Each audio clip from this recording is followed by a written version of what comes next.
just the muck of war is awful. Exactly right. That's terrible. So, And how long were you there? I was only in country for 3 weeks. Really? Yep. So we had gotten in, and we were doing a patrol, and we had gotten in September, and on October 15th of that year, 2006, we were chasing down vehicles. So we had a spotter calling out a vehicle we'd hit. We'd, box them in with our 3 Humvees. We'd pull the guys out. We'd tag them. Right. We'd send them off. And then we just did it all the time. Okay. After a particular stop, loaded back in, we just drove and turned around over the median, and then that's when my world just shut off. All right. Welcome to Soon to Be Legends. Powered by LDR Studios. I'm MC Clark. Byron Stankus is the host. Wow, you okay, Clark? I'm all right. That was a lot of pausing between stuff. Were you like thinking or something? You want me to redo it? No, you can go. No, that's good. That's part of our show, isn't it? Yeah. Part of our show is how that Well, works. I accidentally ate a gummy bear earlier, so. Okay. Did you really accidentally eat one? That's awesome. This will definitely be a longer It'll be episode. fabulous. Yeah, it's going to be good. So my name is Byron Stankus, host of Soon to Be Legends, powered by LDR Studios. Today with us is Josh Bleill. Rhymes with smile. We'll put that on the screen. I don't want to spell it. No. Because I'll mix the I and the E up. And, Everybody does. Everybody does. Because it's E before I. Yep. Oh, look at that. Yeah. I before E, except after seeing words like way and Bleill. Bleill. Okay. Okay. So is that something you learned in school? It is. With Yeah. your own- With my you own learned name. your own name? I Okay. did. That's good. So there's a rule just for your own name. Yeah, in I German. like that. And in German? It's German, so that's why in German. Okay. That's So I didn't the know that. pronunciations, yes. Is that where you were Does born? it have the little... I was not. No, I didn't my think so. grandparents I were. don't. What are the Okay. dots above the letter? Umlaut. Umlaut. Umlaut. Does Yeah. it have a... No. It does not. Okay. Does No. not have an umlaut. It may have one time. I have no idea. So before we started, I said this thing might go off the rails. I didn't know, like right off the Right bat, off it the would go bat, off the yeah. bat. We're just right off the 30 bat. it's seconds off the and bat. we're done. So I'm going to try to reel us back in. Okay. So you are currently a motivational speaker. Correct. And prior to that, you were in the Marines. Yes. And you were fought. And where did you grow up? I grew up here in Indiana in Okay. Greenfield. Greenfield, so just Indiana. east of Indianapolis. Okay. So there's something kind of interesting about you currently, and it's a physical thing. Yes. Would you like to share? Absolutely. Yeah. I have 2 prosthetic legs. 2 prosthetic legs. Yes. Both above the knee. You're not going to put them on the table? I or will anything? not. No, I can. Okay. Yeah. Okay. So 2 prosthetics, both above the knee. Correct. And so that's a remarkable feature at this point. Are they titanium and carbon fiber? That's exactly what they are. Yep. right. Yeah. Mostly, and it's for the lightweight, the durability, and those Yeah. are the 2 things. They've come a long way over, Cool. the last 50 Right. years in prosthetics. And with the Iraq wars, where I was injured, but the prosthetics advanced significantly in the last 20 years because of. So we'll get into depth on that because I think that's obviously an interesting thing, Yes. right? And you and I know each other a little bit. Yes, we do. We work out at the same gym. We do. And so you work out way better than I do. And you've also been a competitor, yes? I have. Yeah. Yeah. So I competed in the World Games probably about 6 years ago, and every Yeah. year I do the Open Cool. and do the CrossFit Open. And That's awesome. So look at all the stuff that we can get into. so many things. So let's talk about Greenfield, Indiana growing up. You're going to be like, that's like a 30-second, I don't want to talk about it, or are we good? No, I loved it. Oh, I was a cool. small town kid. I was Nice. my dad was a high school teacher in Indianapolis for 36 years at Broadville and Tech, was a basketball coach. Okay. So I grew up a lot of time in Indianapolis, and then my mom was the director of Red Cross. Oh, really? Like the Indianapolis No, chapter? in Greenfield chapter. Okay. So we went back and forth. And so I grew up with 2 parents that just gave and were part of the community and just had a good lifestyle. Just had fun. But I grew cool. up a farm kid. So both Right. my grandparents had farms. So Okay. I've baled hay and straw and detasseled and all that fun Oh, stuff. yeah. Most So- Indiana kids so have. definitely the Indiana kid. Yes. All right. I only detasseled one day and I couldn't. Good luck. Had enough of that. It was horrible. Corn rash and hot and jeans. Oh, and, yeah. was And awful. 5 in the morning's the bus ride there, it's Oh like my god! horrible. Yeah, that's Really? exactly right. Yeah, we all met and got on the bus and drove out to the fields. Oh, jeez. But you did all that. I And did all was, that. That's part of the growing up. Part of the growing Right. up was a basketball player in high school. Okay. Tried all the sports, from wrestling to track, and then concentrated Okay. on basketball. Okay. Guard? I was a shooting guard or a power forward. Sometimes I could jump. It's ironic now, with no jumping ability with the prosthetic legs. But I could just jump because we did a lot of, my dad was IPS, and so we did a lot of calisthenics and a lot of things to improve that. And that Right. was one of my goals. As a 6'1" kid, I wanted to be able to dunk. Okay. So you were 6'1". Yeah. Okay. Oh, that's cool. And did you be able to dunk? Yes. Okay, because I was also 6 foot, 6'1" in high school, and I wanted to be able to dunk. And I was able to dunk, but only when they had the fans blowing the air up. As opposed to down, because get I was that the draft. skinny kid, and I had to get floated up. I was the skinny kid as well, but Were I you? could. I just yeah. worked on it. It was a goal that I just set, and so I just. Yeah, me too. That was kind of cool. I mean, I never did it in a game. Hey, we're still all skinny kids here. Yeah, absolutely. It's okay. I identify as a skinny kid. I do not. Yeah, That's I don't okay. either. So that's cool. And then after high school, so that was in high school, and you did all that. And then after high school, did you go to college? Did you go straight to the Marines? No, I went to college. I went to Purdue University, Okay. and then ended up. I had picked up. I stayed a lot at the lakes up north. Had friends that played lacrosse, so kind of picked up lacrosse. Oh, really? And played lacrosse Okay. at Purdue University Yeah. for a club sport. Yeah. But it was fabulous. I loved it. Great. Yeah. And You like lacrosse? I do. And you were midi? I was a midi. I was a big midi. All my weight came in college, so I was over Right. 200 pounds. Okay. And could run because Yeah. I was a skinny kid. That's early cool. on. And that's a club program there at Purdue. Yes. So it's a lot of fun. It's It's great time traveling, playing the different teams, and just I was always on a team, so it just kind of continued that sportsmanship and kept me. Yeah, you like that? Yeah, I do. That's cool. Do you know I have a background in lacrosse? I do. I know. Yeah, I it's know. just like you've been a coach. Forever, yeah. Yeah. And so that's kind of a cool deal. And so, did you get a degree at Purdue? I did not. I spent about 5 years there. Okay. And then Yeah. did not. I switched. So I started in engineering. I switched to speech pathology, and then I did the other 3.5 years in restaurant hotel management. Okay. Well, that's kind of like you really didn't know what you wanted to do. That is absolutely correct. You were like, I'm going to go to school. I'm going to go to a big school. It's cool. I'm Yeah. smart enough to get in there. Smart enough, got in the engineering program, realized I was a people person and the computer programming wasn't for me. Right. Switched up to wanted to help people with speech pathology, realized I wasn't geared for that. And then Okay. I loved restaurant hotel management. Did you? Yeah, cooking classes. We cooked at the John Purdue room on Thursday mornings. Nice. And it just kept my interest. But then, as most of us, I got in the real world and I was working as a corporate recruiter at Conseco Insurance. in Okay. Colorado. Yeah. Okay. And you were like, that's no good. Yeah, I did that for a long time, more than more than I probably should, and switched to manage the call center for a while. And then in 2001, the attacks of 9/11 was kind of spurred my Okay. my interest, also my motivation to join. So that's an important point, right? So Yes. so 9/11 was the impetus for you to do that. Did you jump out and do that right away, or was it like that was just something like, wait a minute, I need to rethink things? Yeah, that was kind of the put the spark Okay. in my head and my heart, and just said, there's something to that. My father was a Marine. He was was he? He was an F-4 fighter pilot. Okay. So he did that. F4 Starfighter, right?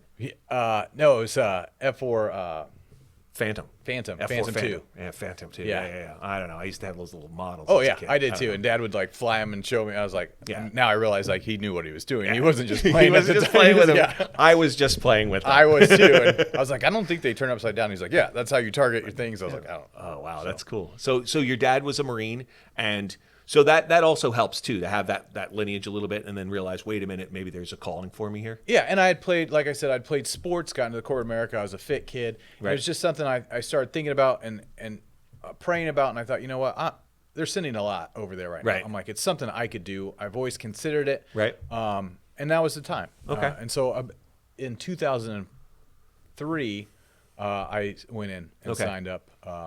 Went right to the Marine Corps just to follow my father's footsteps. Okay. And then joined, took the oath, and then I was in the delayed entry program, so didn't go to boot camp till 2004. Okay. The biggest thing and challenge for me, one was that I did not inform my parents that I joined the Marine Corps until about 3 months after I'd done it. And Really? signed up. And I remember I brought my dad outside and I was nervous. I knew he had done it. And I Right. remember I looked at him, I said, I've done something. And as a father, he was like, he had no idea what I had done. Right. Like he's just going through all. And I said, I joined the Marine Corps. And he said to me, your mother's going to kill you. Like, that's it. okay. So mom cried for about 3 months. But they're the most supportive people. Sure. She, as a mother, she's just worried because she was done with it when my father got out. Right. Like she had to go through it all with Right. him, always worried about if he was coming home, and then Right. her son joins many years later. And I was 27. Okay. So I was old to Right. go to boot camp. I guess. Yeah. I guess that's true. 28 Yeah. is the cutoff for Marines. Is it really? So I was the oldest recruit at San Diego, California at that time. Okay. Wow, I didn't even, yeah, that makes sense to me, but I didn't know that. I didn't know that there was like, because obviously most kids are coming literally out of high school, right? Yep. I mean, or maybe a year or two of ROTC or something like that. yeah, and then maybe they a come out little bit of college yeah. or just didn't fit in or something, or was Right. called to do that. Yeah. I mean, there was a couple guys that were 22, 23, and then there was a big gap, and Then you. it was me. You're like, oh yeah, the old guy. The grandpa, as they called me at They call you- 27. At 27, they call yeah. you grandpa? Like the first day there. They're like, you're not our age, are you? I was Did like, you "What are whoop talking their about?" ass? Yeah, luckily I was still fit, so I could keep up with all of it. And I became a squad leader right off the bat because the drill instructors knew I was older, and they would fire me about every other week. But I was squad They leader. fire you as squad leader? Yeah, so you get punished and they kick you off, and then they bring in somebody else, and then they replace you. And I didn't want to be squad leader because you get punished for everybody. Oh, so and they I kept gotcha. bringing me back They for kept bringing- all 13 They're like, weeks. that guy's an asshole. You're now out. Yeah, Like, you wait a are minute. now. Go And run. now- okay. Yeah. So you even got more fit? I got more fit. I did. I was probably training for the Marine Corps. I was, 6'1", out of college, so I was still keeping up. I was probably 185, 190. Okay. I came out of boot camp after 13 weeks at 155 pounds. Oh, wow. And I look like I was about 12 years old. Do you? Yeah, you do. Yeah. And that's just You still kind of do. the gray hair and the wrinkles okay, are starting okay, to add yeah. up. So I appreciate that. No, it is. But- Hopefully, yeah. It's that boyish smile. Yeah, exactly. It's a boyish charm. Yeah. there you go. So, yeah, but it was hard. I think going in at an older age, I was Right. actually more prepared for it because I knew there was a process to becoming a Marine. I knew you'd break you down. And for you, that was a mental, like you were more mentally prepared as opposed to physically prepared, or both? Both, because I always trained, Right. I continued to go to a gym Right. and that sort of thing, but it did push my physical and mental limits. But I feel like being a little bit older, I understood. But I had to give respect to those 17 and 18-year-old, kids at the time, I called them, Right. That were doing the exact same thing, Right. risking their lives, putting their time. Right. And some had never been on a plane before, never left home, Really? never left the Yeah, state. that's crazy. And I was like, this is such a bigger change for them. right. But to watch them over 13 weeks change into that and, Right. claim the title of Marine and become men. And it was a neat process That is cool.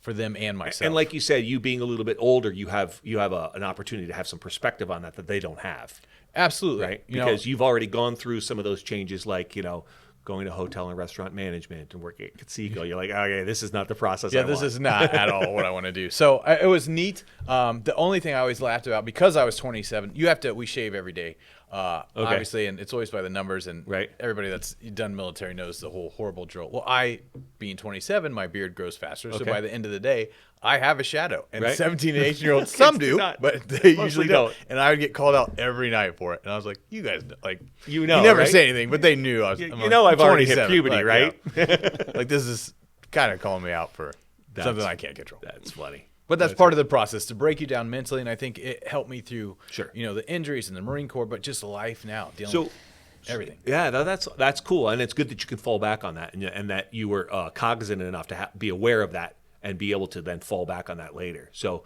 right when you're done with boot camp, do you immediately get chipped off? Do you have time to get stationed? So how'd that go? Everybody gets 10 days leave, so you go Okay. home for 10 days, and then you go to your schools. I was infantry, I was a rifleman. That's what I wanted to do. Okay. I said I want to be a frontline guy. Okay. And so I went to infantry rifleman school, which is another 9 weeks of learning more about tactics of war. You're doing all the weapon systems and Okay. and kind of doing all the things that at that time, we know where we're going. We're going to Right. Iraq or Afghanistan. So we're training for urban warfare and Desert and warfare. Correct. Yeah, that So kind of stuff. we prepare extra there. We graduated from there, and then I actually had joined a reserve unit here in Indiana. Okay. So there's an infantry unit in Terre Haute, Indiana, that I was attached to, and then went back to my job at Conseco. Oh, really? Yeah. So they didn't deploy you right away? No. So I was Okay. home and the reason why is because my unit at that time was deployed. So the Terre Haute unit was already deployed over to Iraq. So and you had to wait for them to come back and then recycle? get there 6 months Okay. of recycle time. Okay. So they did that. As soon as that recycle time hit, we got deployed back. And then how was it like after doing all of that and then to go, hey, go sit at a regular desk job like a regular schmo? It was hard because I bet. You're ingrained and you're ready to go, Right. and you've been training and you don't want to lose that edge. So everything's different, and even when you first get out of boot camp, all the things everything is done for a purpose. But Correct. it's pushed into your head, Right. Over and the so top, you're sitting yeah. with both hands on the table. You're always, Okay. think everything's Okay, you know, I got to sit up. I know. Oh, I'm geez. slouching now. I've Oh, lost man. all of it now. Now I don't feel have any uncomfortable. qualms about any of it. So you're ready, but you are still training with the Marine Corps. So I'm going back and forth and training. So they keep you on the edge, and it was actually good because they prepared us because of where they knew we were going to train with the weapon systems and AK-47s and to take those apart and to train, get guys starting. And that wasn't Arabic. those weapons weren't. Oh, you started to speak Arabic, or I did not, but they start training certain. I got you. A few of our and guys. the AKs were the guns that you would be getting, not the ones you were using. No, they would be our over there. The Iraqis, you know, The most Iraqis Middle have- East right. has, AKs. and on the Iraqi So you had to be, police, what I'm trying to get at is you had to be familiar with the enemy's weaponry as well as your own weaponry. 100%. Yes. Okay, that's what that was. Yep. Okay. Yeah. So you know you get familiarized because Right. you may have to pick one up. You may Yep. have to, and you have to understand, you know, disabling them Right. and that sort of thing and how they operate, and which is good. to learn all. Yeah, it's good. And training. it, you know, I'm a guy, and not that it matters, guy or girl, but it was fun. I like guns, so I was like, yeah, AK-47, we get to play with them, and That's kind of shoot cool. 'em, so That's cool. And then so after that, so you had to get home, and then they had to come back, and then they had to cycle. So and then you had to go. Then you get to So then we start, then we do our what they call a workup. So we go out to California for about 4 months, and go through CAX, which is the training for the desert warfare, urban warfare. So we're training out, and we do everything from we have whole what they call mountain towns, which is where it's a simulated city, Right. And we're practicing. We train with it's about 150 Iraqi citizens, Right. that they bring in so we can deal with, because we know there's another culture over there, Right. We know there's another language, Right. and we also know that we're going into somebody else's world, country, Right. city, Right. and we know that 99% of them are innocent people just trying to live their lives, Right. But we're still in a war zone, so we have to kind of be respectful and learn that. So we know as Marines we can strong arm people, we can go in there, we're tough, we're built, Right. but we also know that you get farther with mending those relationships, Right. helping out, doing what you can with the people that are there to set them up. Yeah, I for mean the that's next level. my experience with all of that, unfortunately or fortunately, just comes from the movies. Right. So and when we talk to a lot of people, they don't actually haven't get into that kind of a depth about how much the training is to do that. But it's kind of cool that you're trained to respect the culture and the differences there, knowing full well that you got to that you got another task. There's another task that's a lot worse, but that's the last possible situation. But yeah, it is good that they do that, and we bring in Iraqi citizens and work with these people. And then you going over there or getting ready to go over there, was it pretty clear? Do you have clear objectives about what's going on? Because I know after 9/11, you said obviously that triggered your impetus to try to do this in the first place. But then when it starts to get there, is there sort of this? Is it still pretty clear? Like, hey, this is what has to happen. This is what my goal is, and this is what the objectives are for the overall thing, as opposed to your daily stuff. Or did it start to get cloudy? Now, I don't know. I understand exactly. So it's a broad task at the beginning. Right. Now, looking back, a year ago, we had a Marine Corps reunion from guys that were in Fallujah with me. Okay. And our captain got up there and explained some of the stuff that he had as tasks. Oh. And it actually solidified and brought a lot back full circle of why we were there in the first place. Okay. And why we, and to get It's to like, that. couldn't you tell us that then? Yeah, exactly. You were like, and I understand the chain of command and all this. And we had a daily task. I lived in the city of Fallujah. There were 200 of us that lived in the city, and our job was. And was that now? What year is this? This is 06. Okay, so you finally get deployed in 06? We got deployed in 06. We fly in, we take trucks into Fallujah. And then you said you lived in We lived there. Okay. And we have 3 duties there. You're either you're doing patrols, so you're going out 3, 4 in the morning, Right. And looking for high value targets. We have intel that we're hitting Right, houses. sure. You're just doing patrols. You're on QRF, which is quick reaction force. So if something happens at patrol, they take fire. These guys, we're going to backup. Okay. Or you're guarding where we're living, because we lived in a fortified, just in the middle of Fallujah. In the middle of like city? Yeah, in the middle of the city. So we were butted up next to the Iraqi police station. Okay. So they were there as well. And is that you guys create a fortification around that? They get a wire around the whole Yeah, they actually whole are big. compound? HESCO barriers full of sand. Right, Because okay. they've learned that sand stops Bullets. better than anything. Okay, yeah, sounds good. And so we have that around us, and then we have specific stations that we're looking over the city. But really, we're watching, exits in and out, cars coming past. But we're on a, highway. Like, Are you trying to keep the city safe and secure? Is that the goal, or is it just to sort of route out It's more of a routing out, and that was of the bad guys, I guess. But you're a Correct. target, so you've got to fortify your. Well, sure, of course. Yeah. Yeah, so- but I mean, your objective there isn't like to take over the city and control the city. It's really to just try to find the quote unquote bad guys and try to keep it as violent free as possible. Yes, because at that time there was no non-violent days. There was, every single day there's mortar attacks coming in. And it had gotten a lot better. There's not every day just like firefights going back and forth, but it was at that time the snipers were a big problem. Okay. And then the improvised explosive devices, Right. the IEDs, were a big problem. So what we're doing is we're trying to stop those. And they know that the Marines are there. Right. And guys are not all Iraqis, Syrians and bad guys are coming into the country because we're there. Right. And so it's really to maintain at that time is also there's a weapons ban. So nobody can have weapons inside of that city except for the Iraqi army, the Iraqi police, and us. Okay.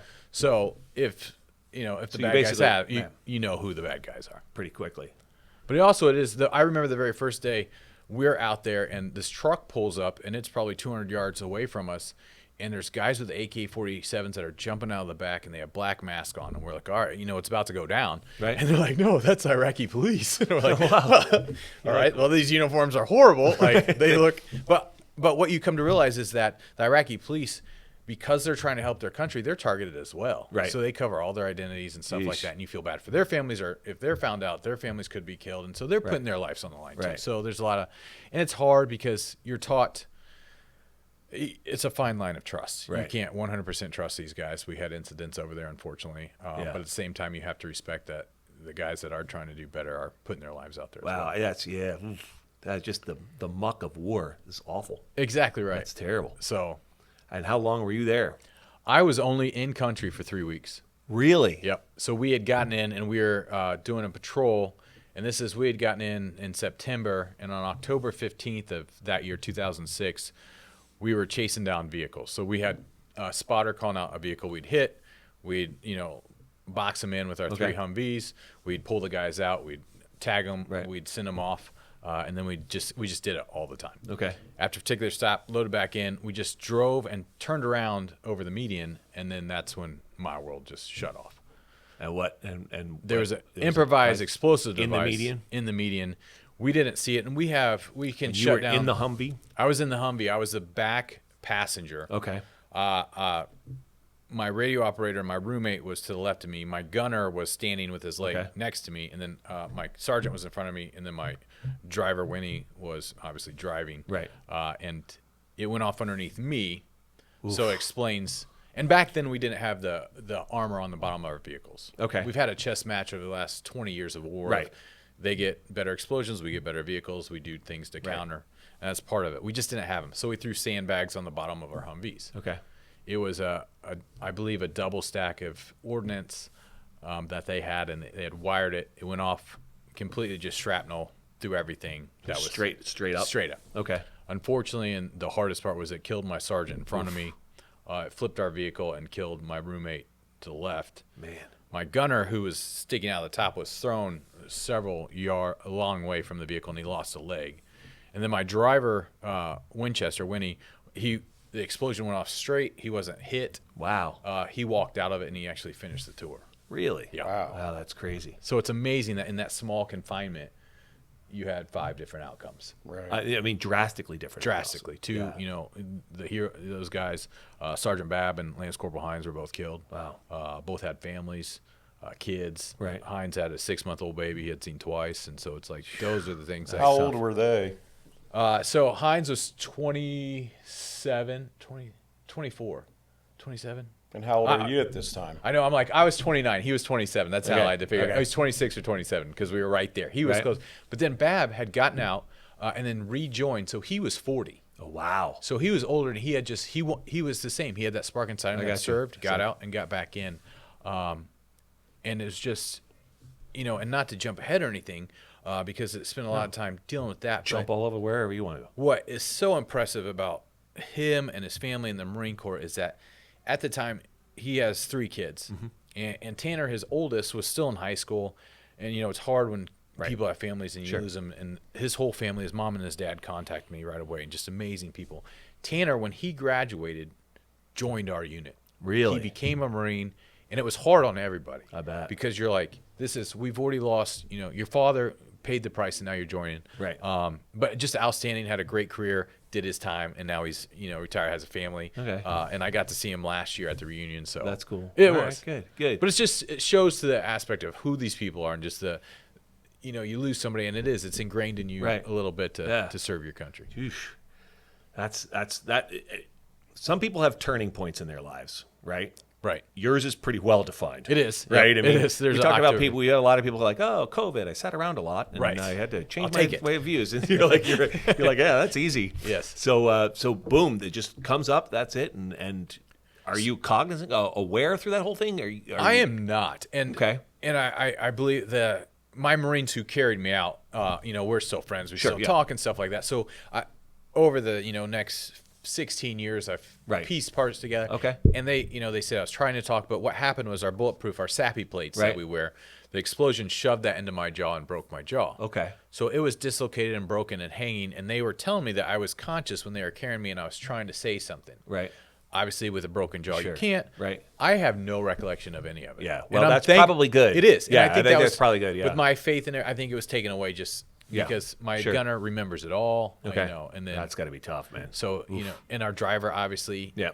finished out the tour. Right. And so to say he wasn't injured, you can say physically, but Right. he's dealt with a lot of. Sure. You deal with survivor's guilt. And yeah, all that that- things. Do you kind of go deaf when something like that happens? Like Well- you lose your hearing a bit? That's what the guys say. So I was out. I don't remember anything, but they said because of what an explosion is, like it is, and I don't know because I was unconscious, but I have a feeling that the movies do a good job of that ringing, okay. Yeah, that yeah. everyone, and they just are looking around Right. and kind of starstruck of what's happening, and then they regain. So the next thing that happens, you wake up. Are you in a? I was in Germany. Are you really that far? Like That far. literally, So what happened after I was injured is that they take you to a field. they take me to medical, Camp right? Fallujah, which is a surgical Right. field hospital, Right.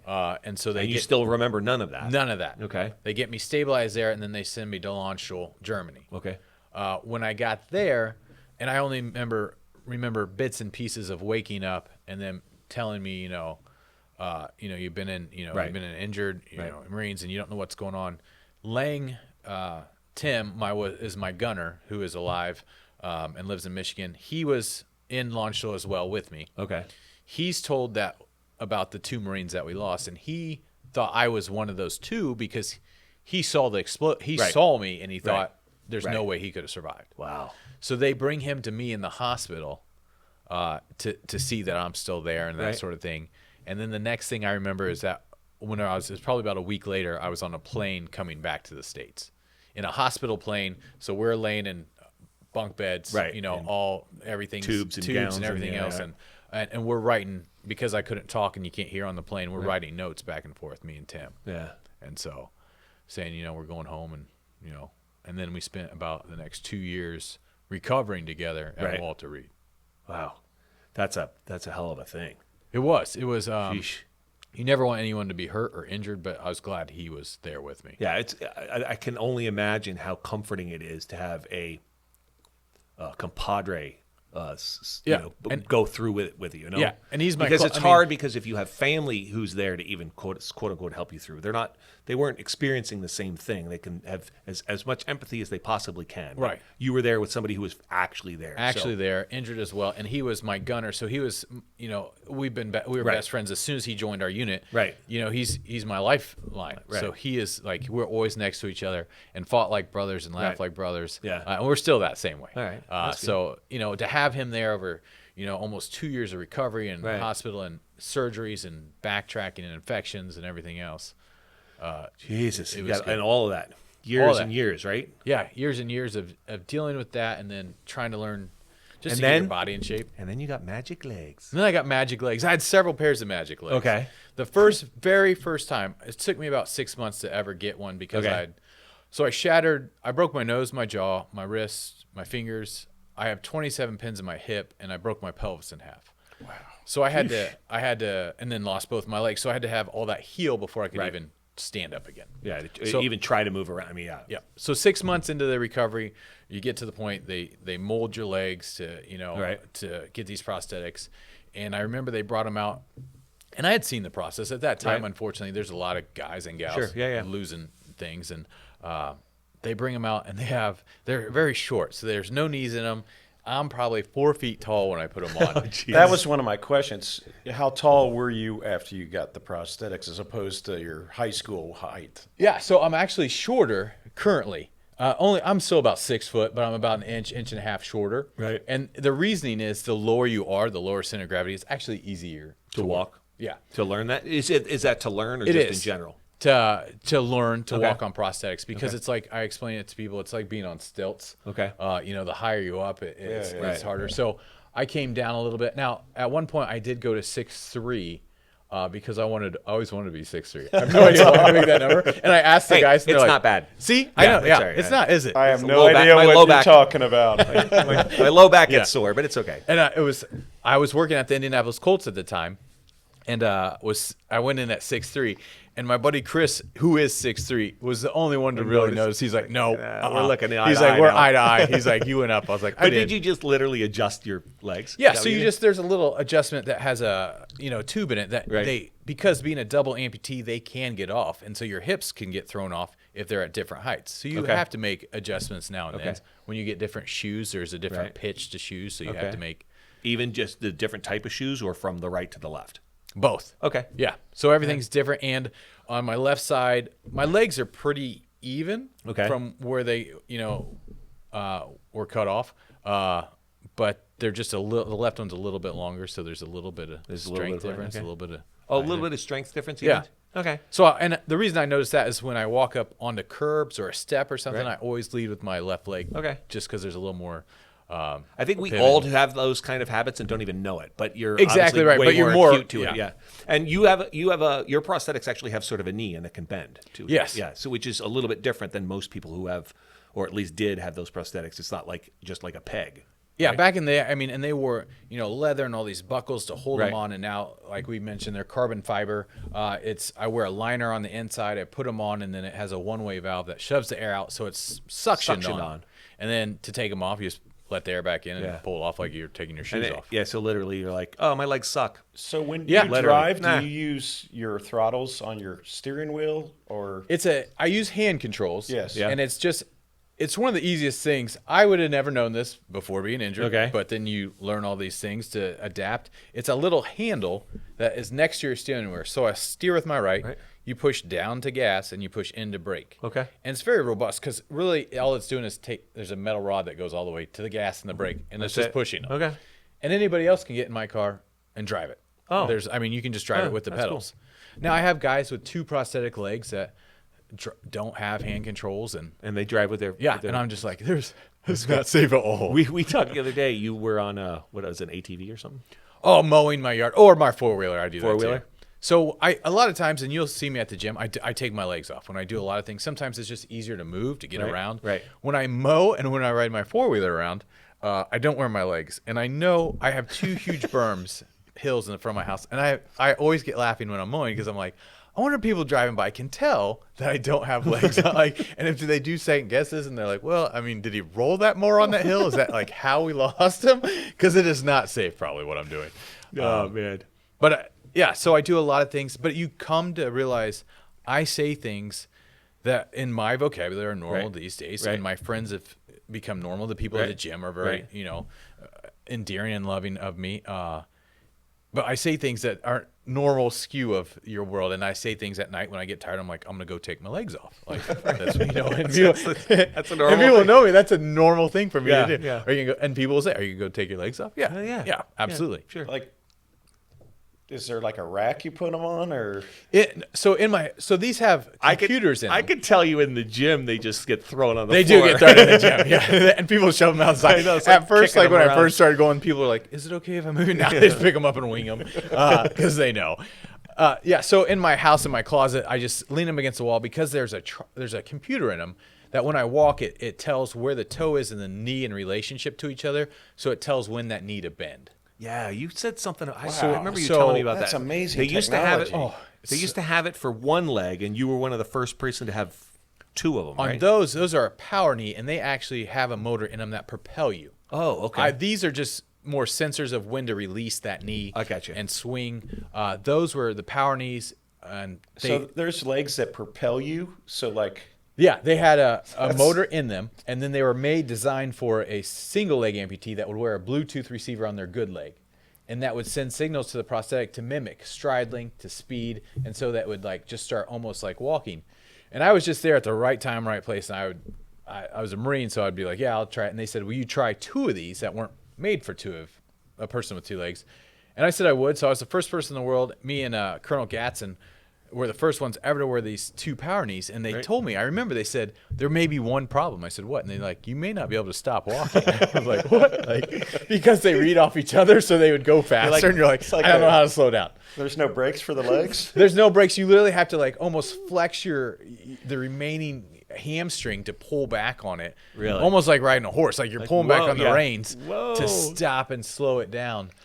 They were amazing. They saved energy, but the torque in them was too aggressive, so they've made second, third generations sure. on feedback. But you were just the test dummy. I Are was they using gyros and any of the technology to help? They with had the balance? gyros in it. Yeah. Correct. Yeah, that's absolutely right. Those power knees had gyroscopes in it to kind of learn where again that knee and foot and ankle were in relationship. Isn't that amazing? And like the technology is amazing. Oh, I'm so glad there's smart people out there. I always tell people, I'm like, I would be like have duct tape and sticks, and like I'd be in trouble. Well, you're like screw it, I'm going to ride the mower without him. So Yeah, exactly. Like, I'm like, "It's I don't fine, care. It's fine. You don't care. That's fine. So right when you get out, you said you just mentioned you work for the Colts. What did you do right when you got out? So when I was recovering, it was the year. Actually, the first time I left the hospital, we had an opportunity. There was a donor that gave some injured Marines and sailors and soldiers tickets to the Super Bowl. Okay. And it happened to be the Indianapolis Colts Super Bowl. Oh, cool. nice. So it's the first time I left. Of course, yeah, I went and watched us win a championship. Nice. I mean, it couldn't have been a greater game. And growing up here, before the Colts established and everything, I'm old enough. We cheered for the Bears. That was our next team. That's the year it rained the whole game, pretty much. The right? whole time. We're Marines, so we're not the brightest. We bought ponchos about the third quarter. And we're just soaked to the bone. It was so cool, though. Won it, had a great trip. Well, they got to go out and meet President Bush after winning. They did the White House trip, the Indianapolis Colts, the organization. So they came to Walter Reed during that trip, located in D.C., to say thank you as a great organization. Ursay found out I was from Indianapolis. Right. He knew I was injured, so he found me. Oh, nice. And he told me that day, hey, when you come home, I'll fly you home. Anytime you need to ride home, let me know. And when you get there, come see me about a job. Nice. So as soon as after 2 years of recovery, I came home. I interviewed with the Indianapolis Colts, Pete Ward, the COO, Tom Zupanzik, Senior Vice President of Marketing. Those guys were fabulous, and they said, Jim offered you this position. Right. We want to hire you. It was a dream. What was the position? Well, they hadn't You were said a it kicker? yet. No, I would have done anything. Yeah, I was like, I'm not as fast as I used to be. But so I didn't care what I did. I would have done anything. Cool. And then they said, we want you to do public speaking. And it was almost a letdown because of when I got injured, I didn't want to be seen. Right. Definitely didn't want to be in front of people. Right. I remember speech class from high school and college and did not excel at either one of them. Right. And so it was almost awakening, and I remember going home and being upset. But that's what they said, this is the plan we have for you. Okay. And the reason why is the Indianapolis Colts get requests all the time for speakers. Okay. Well, they want football and coaches to come to these events. Those guys are busy. Sure. And, they're playing football, they're coaching. So they wanted to take a community person and put them out there in our community because they're very involved and do a lot. And so they offered me that, and I said, okay. So I had to figure it out. And I started speaking at, classrooms, third graders who were just brutally honest. It's a great learning curve. Was it awesome? Yeah. Oh my gosh. What's like the weirdest question a little kid asks you? Like, I tell this story quite a bit, but I had a kid in the front row the very first time I ever spoke to third grade, and he had his hand up from the moment I walked in. And I got done with everything, and he was being so good. And he asked me if I wore socks, and I got laughing, and I thought, I was like, this is crazy. Like he waited probably 30 minutes to ask that question, so it was in his head. That's awesome. But I realized I do wear socks. I have no reason to wear socks. I have 2 prosthetic feet. It does nothing for me. There's no technical reason why I wear socks, but I do. That's awesome. And he noticed it, and so they asked. But they have they're just innocent as anything. They'll ask you anything, and still. Even at the gym, you'll see a lot of kids talk to me and stuff because they want to know, and I'm open it. You are absolutely. Yeah, what do you want to know? Yeah, you touch the legs. Yeah. I go to Meyer, and I tell people I'm very fortunate because of when I go someplace. A lot of people know me, and it's not because I did anything amazing. It's because of when you see a guy with 2 prosthetic legs. Sexy legs. Yeah, sexy legs. You see that same sexy legs like 2 days later, you're like, I'm pretty sure that's the same guy.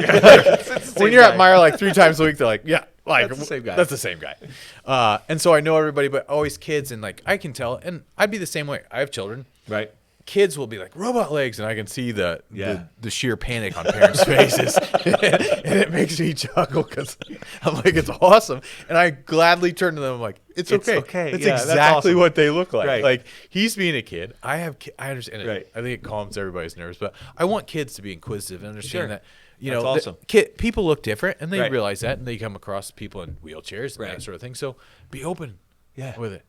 That's cool. And I run into amputees who are, we talk back and forth, and Right. whether it be there's farmers or diabetes or Right. different motorcycle accidents, and you can talk. I was, as I say, fortunate to be Right. surrounded by injured. Right. I was fortunate because I was surrounded by men and women that could help me and Right. say, hey, this is how you do the next step. This Right. is when you're trying to get it back. Right. In the I think wheelchair. that's what I was talking about with your buddy, to be there. Like you guys have a history and you can lean on each other because it's the same. But for it's the somebody same. like you somebody said, else that as a somebody motorcycle accident or diabetes, doesn't know no one's anybody. around them. Yeah. And so I'm like, connect with me. Here's my information. Right. It's a That's support awesome. system. That's cool. For years, I went back to Walter Reed when we still had an influx because Right. guys had done that for me and said, Right. hey, it gets better. Like you get out, you learn Right. how to do stuff, you move on with your life. And so we still do that.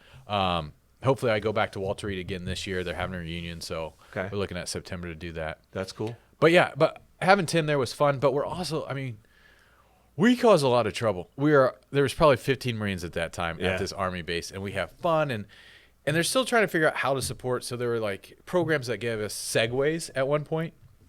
So no legs, and they put you on a Segway. They should not do it. This is a bad idea. Like, it was like, there's like jousting in the courtyard, like on these Aren't there segways. legs that are segways yet? They do have them now where you can sit on them and stuff. But we would put our legs on and drive these around and go in the like. We got in trouble all the time. Jousting. We played one of the worst games we ever played, and we eventually got in trouble for it. There was a big hill going down to the hospital. So we stayed Right. at what they called the Malone House. It's a hotel. Okay. We stayed there, and the day we're in therapy. Right. So we'd wheel over to the thing, go down this hill. On the way back, there was a big hill you had to go up it. And Right. at the very first, it's hard. My father Right. was out there helping me Okay. quite a bit. But then we're Marines, and we're kind of punks, and so what we did, it's a road, so we just start holding on to bumpers like to go up the thing. I think Like they call that wheelchairs? They call that sketching, by the way. Yeah, sketching. Is that Yeah, what it's that's called? pretty Yeah. shit, yeah. It's like a ski lift. Yeah, grab And a so- bumper and ride. Yeah, that's what we did. Immediately got called out. Like Yeah. head of the, you can't do that. Like it's unsafe. And we're like, all the things we've done. This is Oh what yeah. we're doing. Oh yeah. All the I got unstuff. blown up, and you're worried about me. This pulling is the me. car. Okay, got it. Yeah, Which we used I to understood. bumper slide in the winter. That's kind of like Yeah, that's exactly what it was like. Yeah. So we did that, but we had so much fun. And the therapists, the doctors, I was there at a time where Walter Reed went through bad press. Okay. Said we lived in unfair conditions. I was there when that story broke. We had, and I say this because of the doctors and the therapists were the best of the best. Right. Best facility. It was just unfortunately an off situation that no one was really living there. Right. There were some probably prior to that. Sure. There were some issues that got resolved. But while I was there, it was great care. Yeah, that's cool. So That's awesome. And so in the course of this, you said your dad was there. Family, right? yes. And you have kids. So where were you with your own family? So during that time, when I first came back, Right. and it's hard because my dad was a Marine, my mom lived through that, but they get the old. When I was injured, my dad was actually in the hospital at the time for a procedure. My mom was there with him, and two Marines walked in blues, Oh, geez. and I feel bad for the Marines as well because these were new Marines that they Right. just send out, to comfort the families, but they read the list of injuries Right. and can't give you any information. So, it's just That's very heart-wrenching for my family. And it's one of those where it was harder on them. Right. I knew I was alive, and I Right. knew that I had a recovery process and Right. stuff. There, as a mom and a dad and my two sisters, they don't know Right. if I'm going to make it. They Right. don't know Right. mentally how I'll be.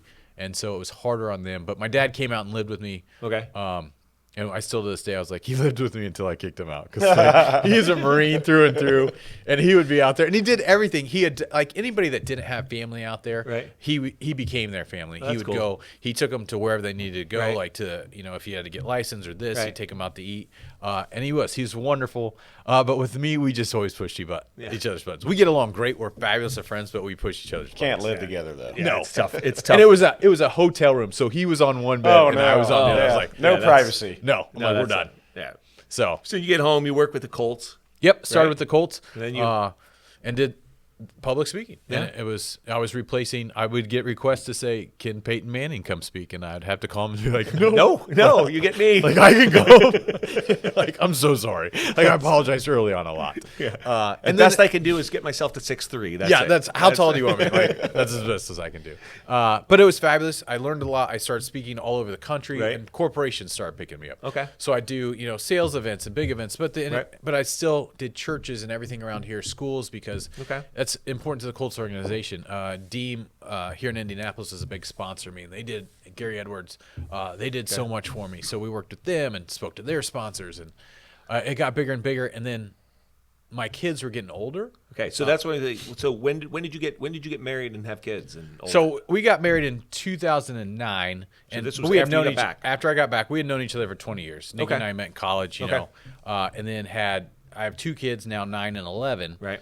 And I was traveling at the time. I was doing probably 200 events a year. Wow. So Man, that's traveling every week. Yeah, every week, and Good math, Clark. Sometimes, yeah. Sometimes sometimes. that's at Carmel High School education. There you Yeah, go. there it is. There it is. Yeah, so sometimes multiple events in a day, and it was Right. just a lot. Would have small kids. Sure. Nikki's a teacher and stuff like that. So I did it for 7 years, and then I said, Wow. I loved it. Did over Right. 1,000 different events with the Colts. Right. Got to travel the country, meet fabulous, wonderful people, and They got to meet you. Well, too. yeah, Right? they did. I mean, let's- Unfortunately yeah, for them, yeah. like, they did.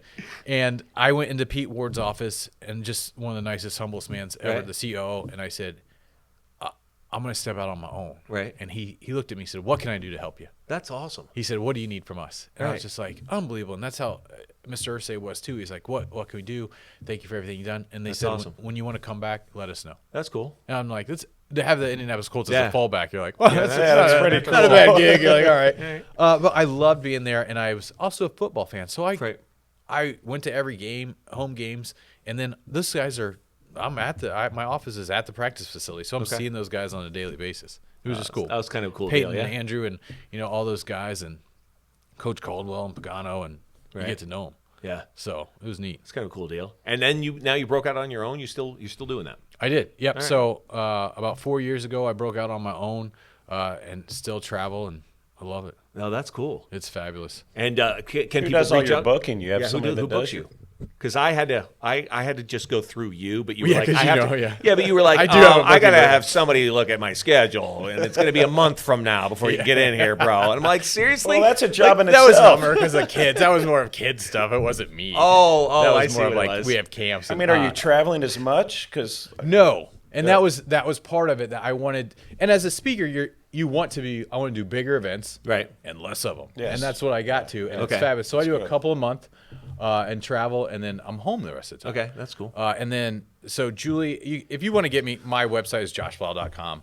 Email is info@joshbleill.com. Like it's Okay. the easiest way in the world. yeah. But we'll have it on the. We'll put it. I'll type it on the yeah, screen. she books me and everything Yeah. like that, and then I go and I speak to different organizations and different companies, and I love it. And do you have like a generic spiel that like I'm going to talk about this or that, or do you kind of custom tailor your? I tailor everything. Okay. Because of I respect that and I want that. It's my story, and Right, it's a base sure, story. yeah. I have things I leave in and leave out, but the message is different. So if it's a sales meeting and they're talking about, Right. sometimes I'm the motivator to get them going for Yeah. the weekend or the week. Sometimes I'm the guy that says, this company's just getting ready to go through some change. Okay.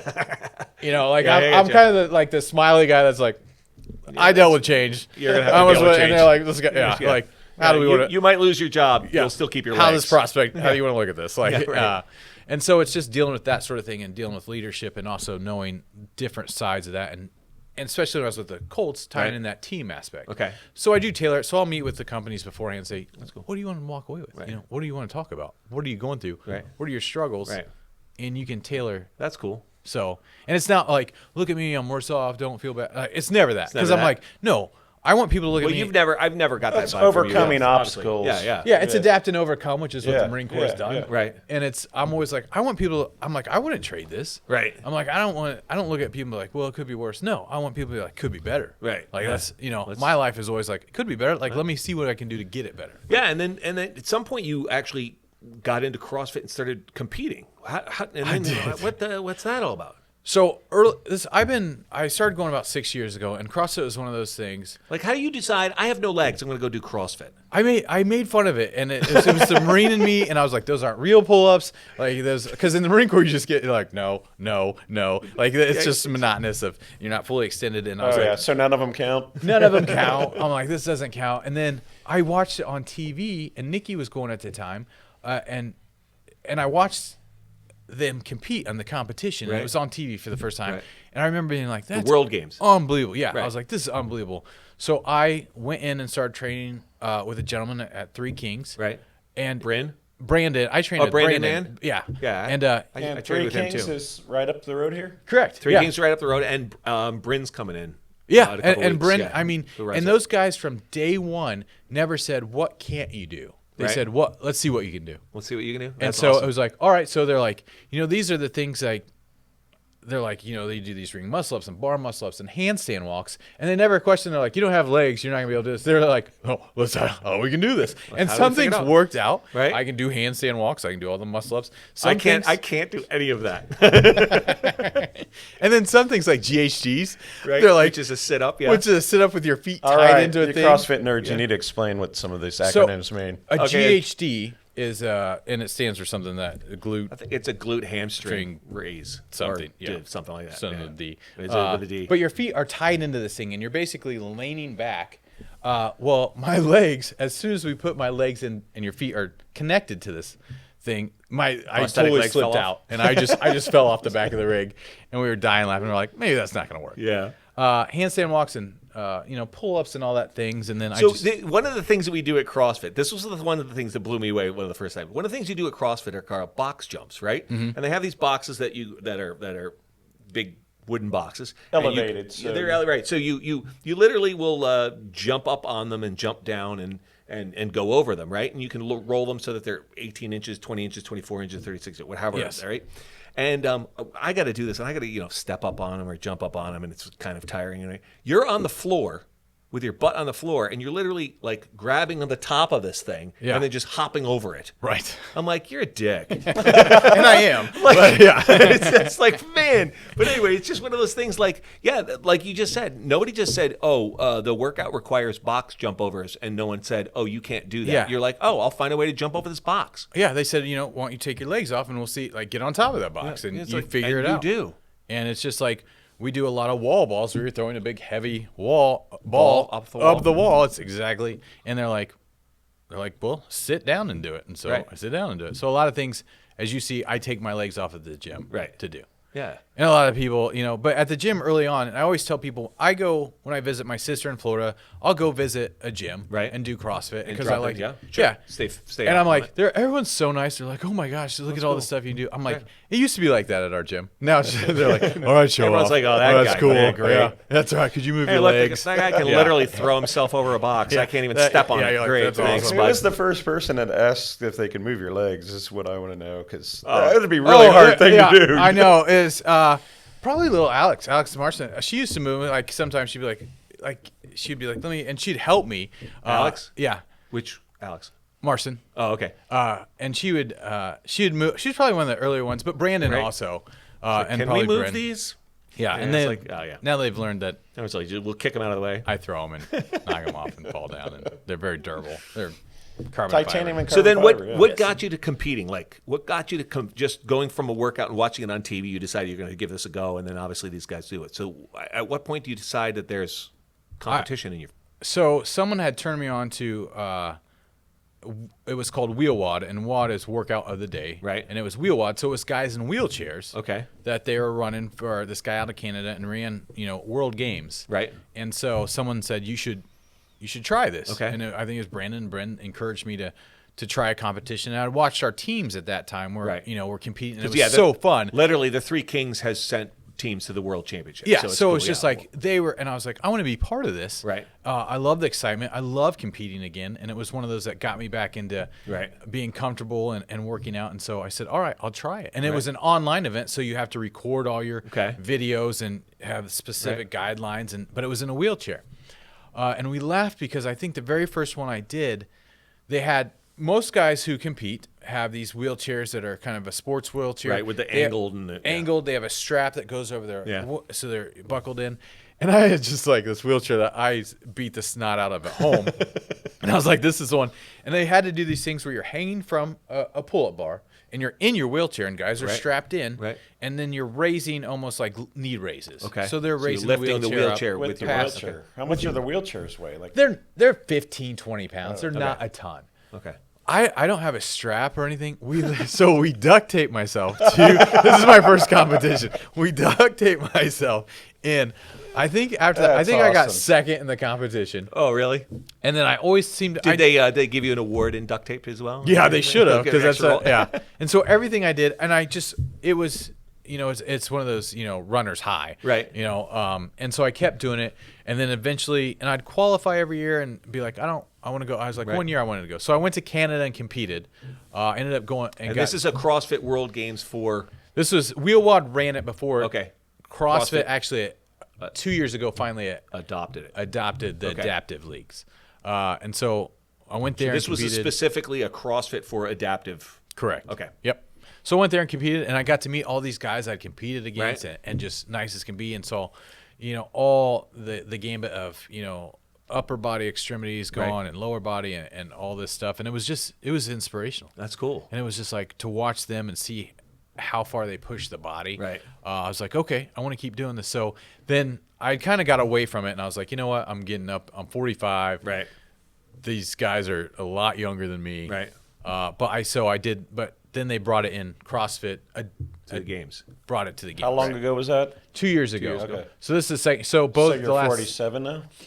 No, I'm 45 now. So 43, I was like, okay. And then I said, so at 43, I said, I'll do the Open this year. So I competed in the Open. I took second. In the Open. In the Open. And then did that qualify you go to the games? It did not at that time. So Okay. they only took 4 divisions out of I think 8 or 12 adaptive. So Okay. they're trying to, it's new to them. trying to figure it out. They're trying to figure How it out. many months did you train before you did that? I had been constantly training. I'm always in the gym. Yeah. So, and then to ramp it up to that, probably I decided it was like 2 or 3 months I started ramping up the training. And then this year again, I did it. I got second in the world again Congrats. in the Open. Thank you. I always tell people, I don't know how. It makes no sense to me. And then they had the next qualifying round, and then that was it. And then a couple divisions go to the Open. So I kind of shut it down after that. And then if they do it to the Open, because I just want to go to Wisconsin, and I don't mind going just as a spectator to see. But you'd like to compete. I would like to compete at that level. And That'd be cool.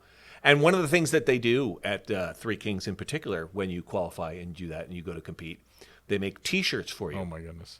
So literally there are people that wander around that CrossFit gym with you, with a silhouetted picture of you. I pleaded.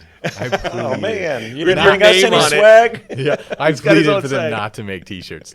I wonder how many people even know what they've got on their shirts. I don't know.